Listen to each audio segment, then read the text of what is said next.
c'est pourquoi dans sa grâce, Jésus m'a tant aimé.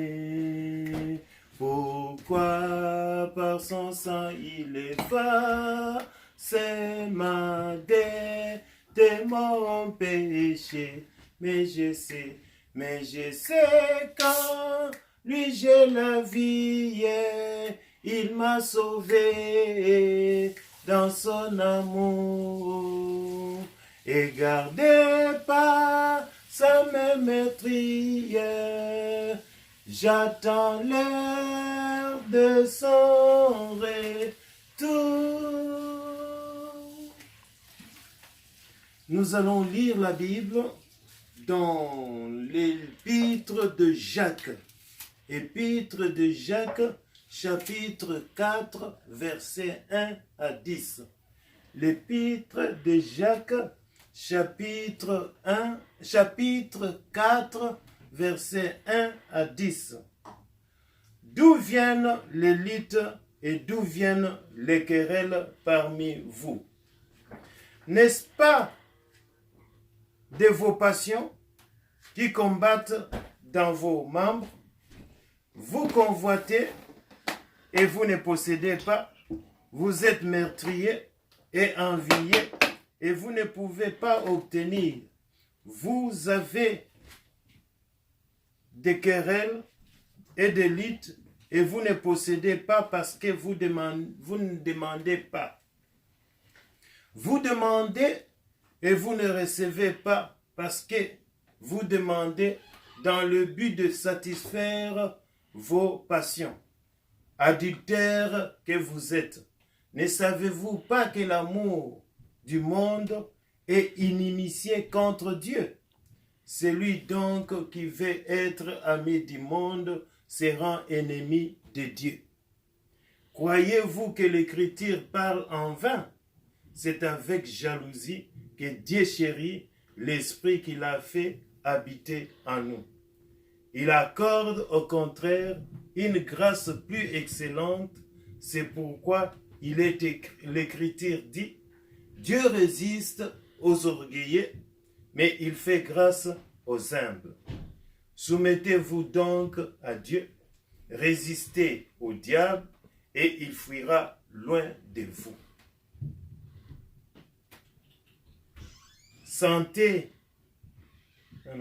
Approchez-vous de Dieu et il s'approchera de vous. Nettoyez vos mains pécheurs, purifiez vos cœurs, hommes irrésolus. Sentez votre misère, soyez dans le deuil et dans les larmes, que votre rire s'échange en deuil et que votre joie en tristesse. Humiliez-vous devant le Seigneur et il vous élèvera. Amen. Nous te bénissons, éternel Dieu Tout-Puissant. Nous venons auprès de toi dans des circonstances impitoyables. Nous ne savons plus quoi faire. Nous sommes, éternel Dieu Tout-Puissant, en train de t'implorer et nous te demandons à ce que tu viennes nous délivrer de la situation que nous sommes en train de connaître. Et surtout, à présent, nous te demandons à ce que tu m'utilises, que tu parles à moi, mon Seigneur et mon Sauveur, sois avec nous. Nous te demandons à ce que mon Seigneur et mon Sauveur, que tu nous parles à travers ton serviteur. Je te bénis, je te loue, je te rends grâce. Au nom de Jésus, Amen. Mes frères et sœurs, tels que nous avons lu la parole de Dieu, nous sommes en train de passer des moments très très difficiles, des moments que nous n'arrivons pas à comprendre, des moments très très complexés. Et ces moments, nous n'arrivons plus, mes frères et sœurs, à digérer. Tout est en suspense. Nous sommes tous à la maison. Des écoles sont fermées. Des sociétés sont fermées. De même que des églises. Le message est intitulé « La couronne du mal ». C'est cela, mes frères et sœurs, la signification du coronavirus, la couronne du mal. Pendant des moments de mes méditations, je me pose à chaque moment des questions. Je poserai encore une fois cette question ici. Comment vont se réaliser les prophéties qui sont dans la Bible?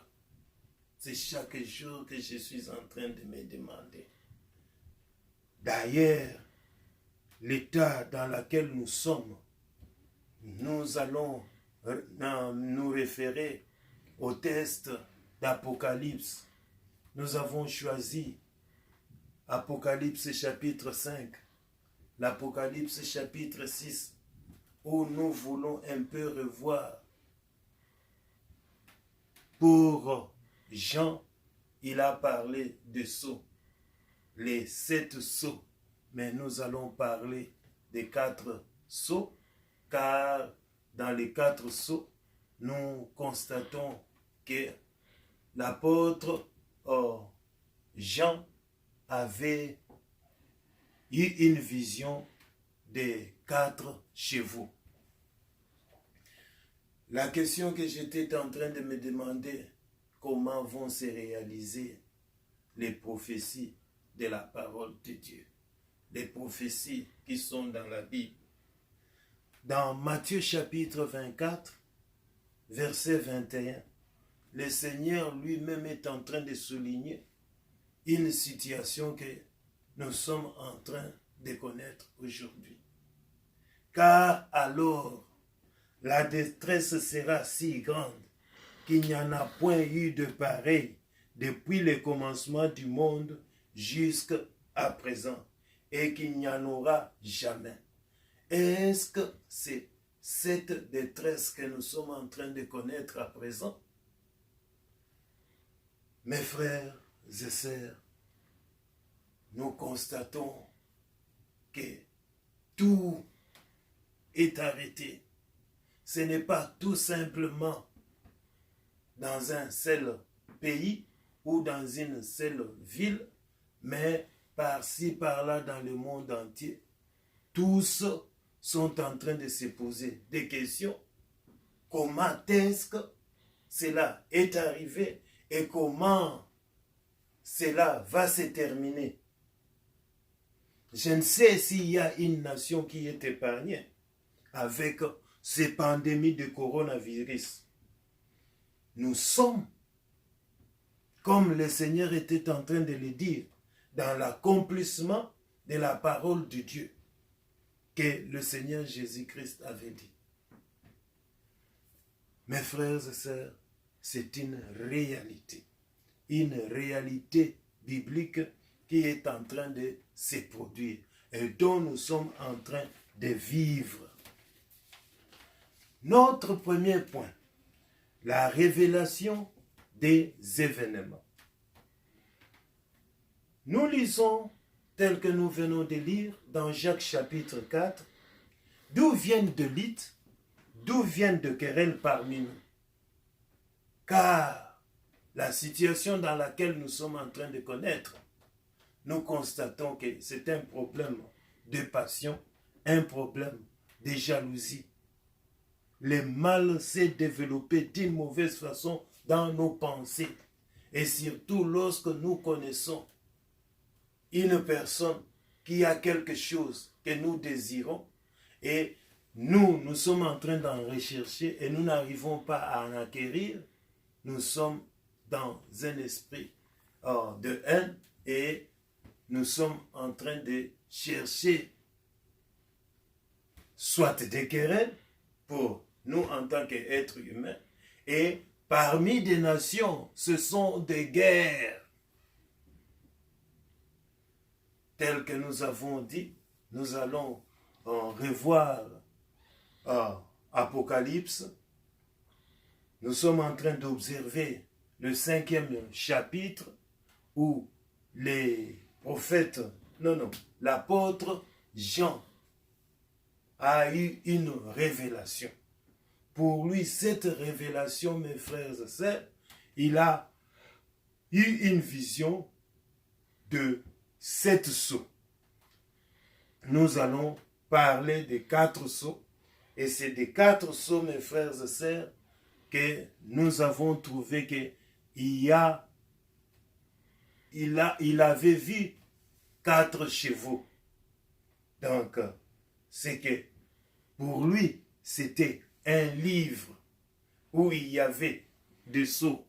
Et ces livres étaient fermés. Personne ne pouvait ouvrir les livres. D'ailleurs, il était abattu, il était triste, il était en train de pleurer, il était en train de se dire qu'il n'y a personne qui peut ouvrir les livres. Alors, mais il y avait un des 4 êtres vivants qui lui dira, ne t'en fais pas, ne pleure pas, il y a le lion de la tribu de Juda, l'agneau immolé. Donc, vous reconnaissez, mes frères et sœurs, que le lion de la tribu de Juda, c'est le Seigneur Jésus. Maintenant, avec toute autorité, avec puissance, avec tout pouvoir pour, mes frères et sœurs, ouvrir les livres. Nous disons livres. Mais, mes frères et sœurs, ce sont des événements qui vont, mes frères et sœurs, se réaliser à la fin. Non, ne disons pas à la fin, à l'approche de la fin du monde. Le Seigneur l'avait aussi bien dit, que tout cela ne sera que le commencement de douleur. Le début du commencement. Dans Matthieu chapitre 24, verset 8. Donc, allons-y pour le livre, chapitre 5. Jean a constaté que ces livres étaient fermés. Et alors, mes frères et sœurs, nous avons bien dit que le lion de la tribu de Juda, c'est Jésus. C'est pour montrer qu'il avait tout pouvoir. Et parmi nous, les êtres humains, personne ne pouvait arriver à ouvrir ces livres. Pourquoi, mes frères et sœurs? À cause de nos convoitises, à cause de notre mauvaise foi. Personne, mes frères et sœurs, dans ce monde. Nous sommes en train, chaque moment, de nous chercher de temps en temps des problèmes. Alors, mes frères et sœurs, nous devons reconnaître que nous sommes en train de nous approcher du retour. Car le Seigneur l'avait bien dit dans Jean chapitre 14, verset 3. Et alors que je m'en serai allé et que je vous aurai préparé une place, je reviendrai et je vous prendrai avec moi, afin que là où je suis, vous y soyez aussi. Jean 14, 28. C'est le Seigneur qui a promis et qui avait bien dit qu'il va revenir. Il le disait à chaque moment auprès de ses disciples. Donc, dans le chapitre 6, nous avons dit à propos du chapitre 5, c'était l'ouverture. Et maintenant, chapitre 6, on est en train de parler alors de ces événements, ces 4 sceaux. Nous pouvons maintenant procéder à notre deuxième point, la vision de l'apôtre Jean. Nous allons décrire que les 4 premiers sceaux qui sont constitués des 4 chevaux. Pour Jean, premier sceau, mais pour nous, premier événement.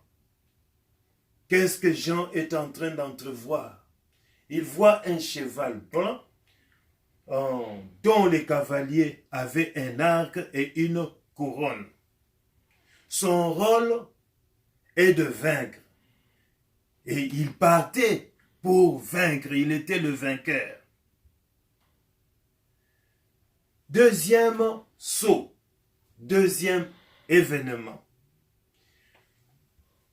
L'apôtre Jean entrevoit un cheval roux dont les cavaliers avaient une grande épée et avaient le pouvoir d'enlever la paix sur la terre. Les gens étaient en train de s'entretuer. Troisième saut ou troisième événement. Le cheval noir sortit. Les cavaliers avaient une balance. Il y a un des 4 êtres vivants qui était en train de se dire, une mesure de blé pour un denier et 3 mesures d'or pour un denier, mais ne fait point de mal à l'huile et au vin. Apocalypse chapitre 6, verset 6. Quatrième saut, quatrième événement. Le cheval parle. Les cavaliers avaient pour nom la mort. Mes frères et sœurs, nous sommes en train de connaître dans cette période, cette situation. Il y a, mes frères et sœurs, la pandémie coronavirus qui est en train de ravager le monde. C'est ce que nous sommes en train de retrouver dans la parole de Dieu. L'apôtre Jean a eu une vision. Donc c'était des symboles, mes frères et sœurs, des chevaux. Et ce sont des événements qui sont en train de se produire dans le monde. Et c'est là, mes frères et sœurs, nous sommes en train de suivre à présent ces quatrièmes. Et nous sommes en train de reconnaître très très bien que les coronavirus proviennent de la Chine. Là, c'est là où nous sommes en train de connaître cet événement. Il y a tant des événements, mes frères et sœurs. Et nous pouvons, en quelque sorte, chercher à comprendre de quoi il s'agissait de tous ces événements, quand nous pouvons aussi identifier ces événements. Le cheval blanc, on interprète de temps en temps que cela peut représenter l'Église catholique. Le cheval roux peut représenter, mes frères et sœurs, l'Organisation des Nations Unies. Le cheval noir peut représenter les États-Unis, qui détiennent d'ailleurs l'économie mondiale. Nous avons le siège de la Banque mondiale, tout comme du Fonds monétaire international aux États-Unis. Et alors le cheval pâle, nous avons bien dit la Chine. Donc c'est cela, des événements qui sont en train, mes frères et sœurs, de dominer de temps en temps le monde. Le mal s'est accru, mes frères et sœurs, d'une façon méchante dans notre société. Les gens sont remplis de mauvaise foi. Il s'est développé en l'être humain un esprit de haine horrible pour savoir que ces coronavirus n'est que un germe qui, mes frères et sœurs, parmi des pays dites grandes puissances, ils ont des laboratoires où ils sont en train de préparer ces microbes. Et non seulement ces laboratoires, ils sont en train plutôt, mes frères et sœurs, de se préparer militairement. Ces laboratoires sont des laboratoires militaires. Il y a en Chine, il y a aux États-Unis, il y a en Allemagne, il y a en URSS. Parlons un peu, mes frères et sœurs, de Tchernobyl. C'était aussi un laboratoire où on était en train de préparer, mes frères et sœurs, des armes chimiques. Et Tchernobyl, dans la langue russe ou dans la langue ukraine, veut dire absinthe. Et nous avons, mes frères et sœurs, dans la Bible, que cela est déjà arrivé. Il y avait une grande étoile, et cette grande étoile était appelée absinthe, Tchernobyl. Nous ne pouvons pas continuer par cela, mais ce que nous devons savoir, que le coronavirus, dont l'épidémie est partie de Wuhan en décembre 2019, serait une arme biologique parfaite. Une bioarme expérimentale qui a mal tourné. Nous avons recueilli cela dans Le Monde du 6 mars 2020, écrit par William Oduro. Toutes les nations, mes frères et sœurs, sont en train de se préparer pour la guerre et les conséquences de faire ces expériences. Nous sommes dans ce que nous sommes en train de connaître, que nous n'arrivons pas à comprendre et que nous recourons à la Bible pour arriver à vous faire comprendre. Nous avons bien lu la parole de Dieu dans Jacques qui est en train de nous dire « Adultères que vous êtes, frères et sœurs, à part cet esprit de haine, il y a aussi une mauvaise conception de vie dans nos sociétés. Que dirons-nous du mariage? Mes frères et sœurs, c'est un peu difficile à concevoir cela. L'homme a créé l'homme et la femme. Non, l'Éternel Dieu a créé l'homme et la femme pour qu'ils arrivent à vivre ensemble et produire, mes frères et sœurs, dans ce monde. Mais aujourd'hui, il y a tant de pays qui n'ont pas pu accepter ces mariages et qui sont en train de parler d'autres unions. Nous avons la cohabitation, nous avons l'homosexualité. C'est inutile à ce que je demeure là-bas, mais ce que nous devons savoir, que mes frères et sœurs, il y a beaucoup de choses que l'homme a entrepris et qu'il s'est éloigné de la parole de Dieu. Et du fait qu'il s'est éloigné de la parole de Dieu, il a cherché à voir d'autres religions. Nous avons ce qu'on appelle le nouvel âge, nous avons des sciences occultes, tout cela, mes frères et sœurs. Où allons-nous? L'Éternel est derrière tout ce qui est en train de se passer. Il est en train de contrôler l'être humain. Il est en train de nous le dire dans Jacques chapitre 4, verset 4. Ne savez-vous pas que l'amour du monde est inimitié contre Dieu? Celui donc qui veut être ami du monde se rend ennemi de Dieu. Ce que nous sommes en train de connaître aujourd'hui. Notre troisième point, notre espérance est en Jésus-Christ. Tel que nous l'avons appris, que c'est le lion de tribu de Juda, l'agneau immolé, c'est en lui que nous sommes en train de compter. Croyez-vous que l'Écriture parle en vain? C'est avec jalousie que Dieu chérit l'esprit qu'il a fait habiter en nous. L'Éternel est là, l'Éternel est avec nous. Nous devons l'implorer. Le Seigneur est avec nous, nous devons le chercher. Nous devons, mes frères et sœurs, implorer le Seigneur, intercéder pendant ces moments où nous sommes, mes frères et sœurs, dans nos maisons.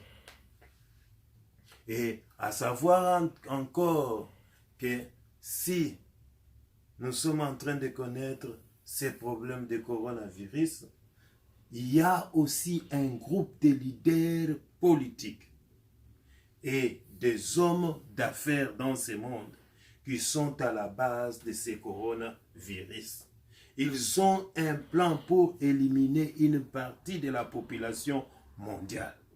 Frères et sœurs, voyez comment cet esprit satanique a dominé bien des hommes que nous sommes en train de considérer de temps en temps leur plan sur l'humanité.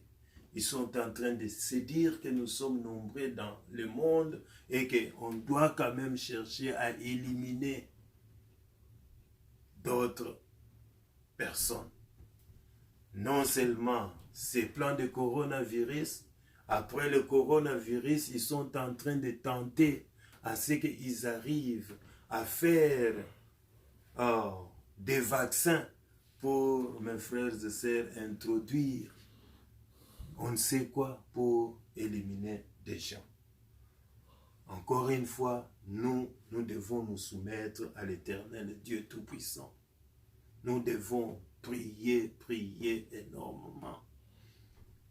Les gouvernements nous disent à ce que nous arrivons à prendre des mesures de précaution.